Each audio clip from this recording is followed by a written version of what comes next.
Maintenant, j'ai quelques défis pour vous. Notez-les. Je vais les passer en revue très rapidement maintenant. Vous allez devoir écrire rapidement maintenant. Voici le numéro 1. Examinez vos performances, qu'il s'agisse de communication ou d'une activité ou du fait d'être PDG ou d'un travail. Voilà ce que mon père disait d'un séminaire en une phrase. J'aimerais qu'il soit là pour le donner, mais comme il n'est pas là, en son honneur, je vais donner ici son séminaire en une phrase. C'est toujours faire plus que ce pourquoi vous êtes payé. Pour faire un investissement dans votre avenir. Maintenant, certains syndicats nous contrediront sur ce point. C'est le séminaire de mon père en une phrase. Toujours faire plus que ce pourquoi vous êtes payé. Pour investir dans votre avenir.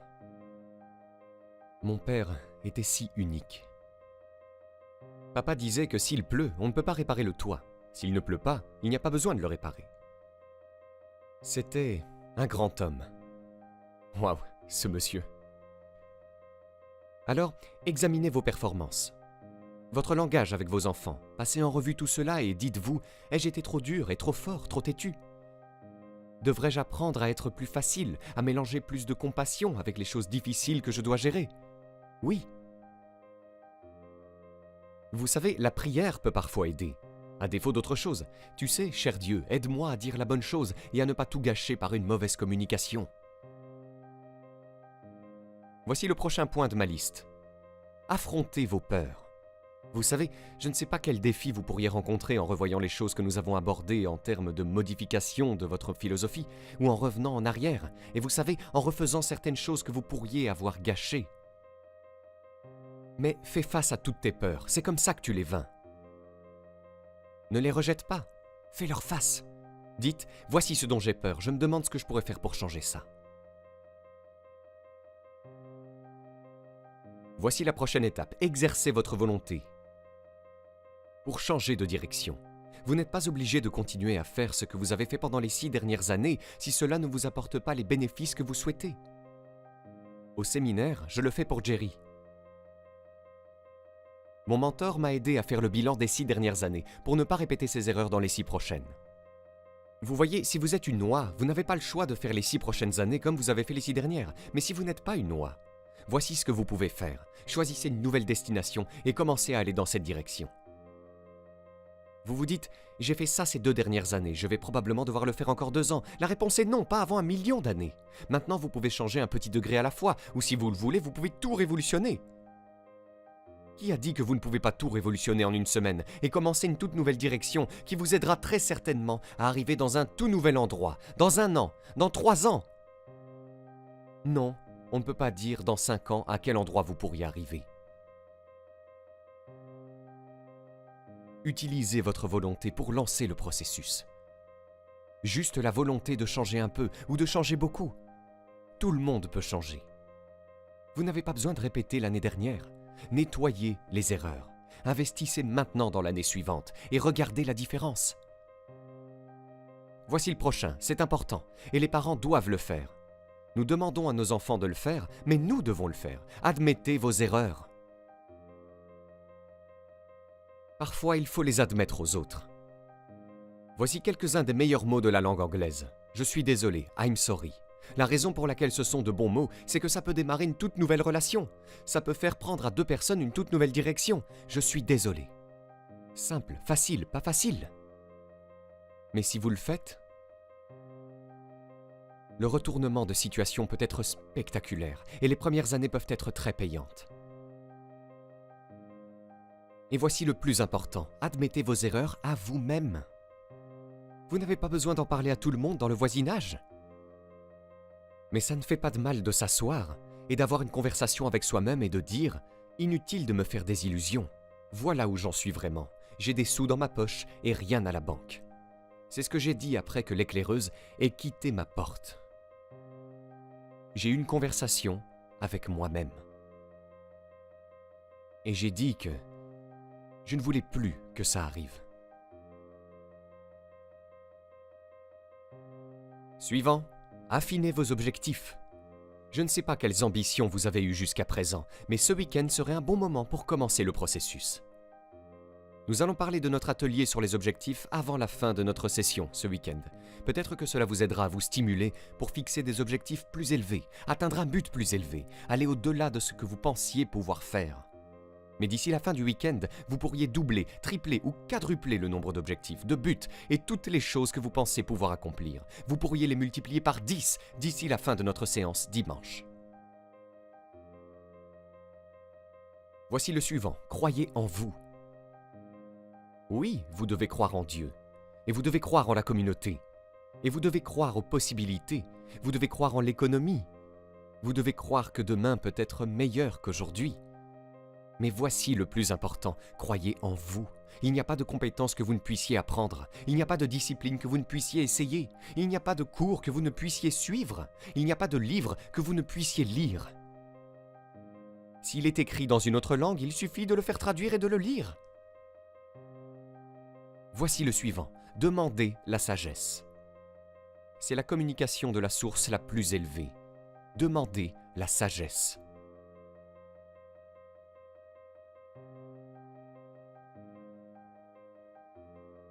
Demandez la sagesse qui crée des réponses. Demandez la sagesse qui crée la foi pour croire que les choses sont possibles. Au temps du roi Salomon, il y avait le dilemme de deux mères qui réclamaient le même bébé. Et la question était, à qui appartient ce bébé ? Cette mère dit que c'est le mien. L'autre mère dit non, c'est le mien. Salomon a dit, apportez-moi le bébé. Ils ont apporté le bébé et il a levé l'épée.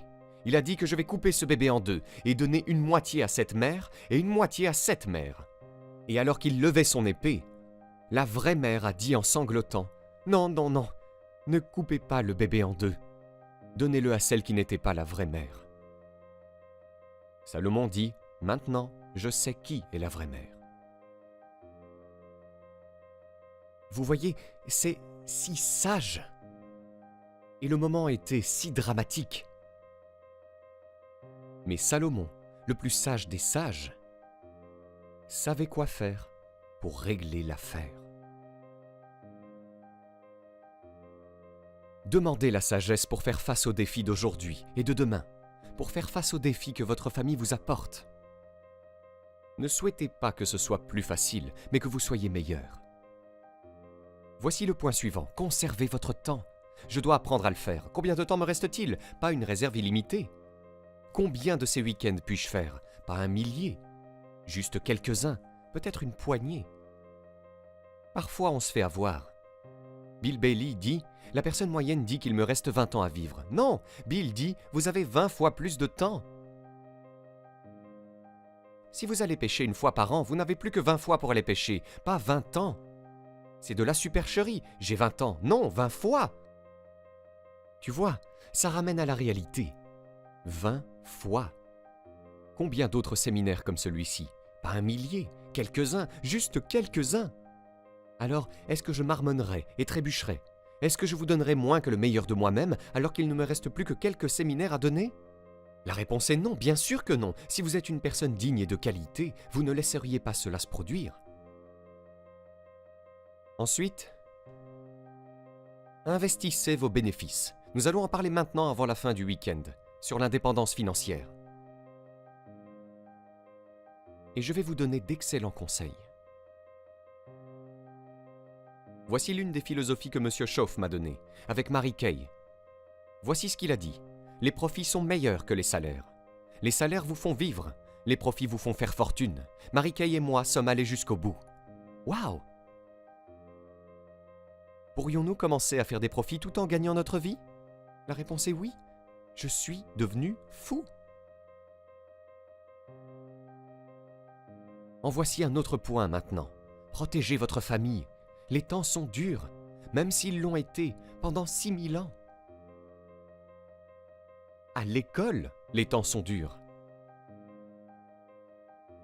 Je connais une merveilleuse mère et un merveilleux père qui ont eu 2 garçons. À l'école, ils ont pris 2 directions différentes. L'un est devenu un citoyen modèle et l'autre est allé en prison. Waouh! Protégez votre famille du mieux que vous pouvez, contre les dangers cachés, contre les méchants qui rôdent. Voici le point suivant, vivez avec intensité. Vous pourriez aussi bien monter d'un cran ou 2 après ce week-end. Pourquoi pas ? Investissez plus de vous dans tout ce que vous faites. Soyez un peu plus fort, un peu plus sage. Augmentez votre contribution à la vitalité. Mettez tout ce que vous avez dans tout ce que vous faites. Et puis demandez plus de vitalité, plus de force et plus de vigueur. Plus de cœur, plus d'âme. Suivant. Trouve ta place. Ce point est très important. Si tu ne fais qu'un travail, trouve la meilleure place où tu peux bien servir. Et bien sûr, on te demandera d'occuper une meilleure place. Et si vous continuez à bien faire le travail, le gars dit « Eh bien, si j'avais un meilleur travail, je m'y mettrais vraiment. Mais si j'ai ce boulot minable, alors je ne fais que glander. » Vous voyez, c'est la philosophie du désastre. Donc vous avez un travail minable, faites de votre mieux, c'est votre meilleur moyen de vous en sortir. Il ne s'agit pas de faire moins que ce que vous pourriez faire, mais de faire du mieux que vous pouvez. Avec cette philosophie, votre vie peut faire de grands bonds en avant. Voici une phrase biblique qui dit « Si tu travailles sur tes dons, ils te feront de la place. Ils te feront une place. » Voici le point suivant. Exigez l'intégrité de vous-même. Vous ne pouvez pas exiger l'intégrité de quelqu'un d'autre. L'intégrité est comme la loyauté. Vous ne pouvez pas l'exiger de quelqu'un d'autre. Vous ne pouvez l'exiger que de vous-même. Soyez le meilleur exemple de loyauté et vous aurez des adeptes fidèles. Soyez le meilleur exemple d'intégrité et vous serez entouré de personnes intègres. Ouvrez la voie. Ensuite, accueillez les disciplines.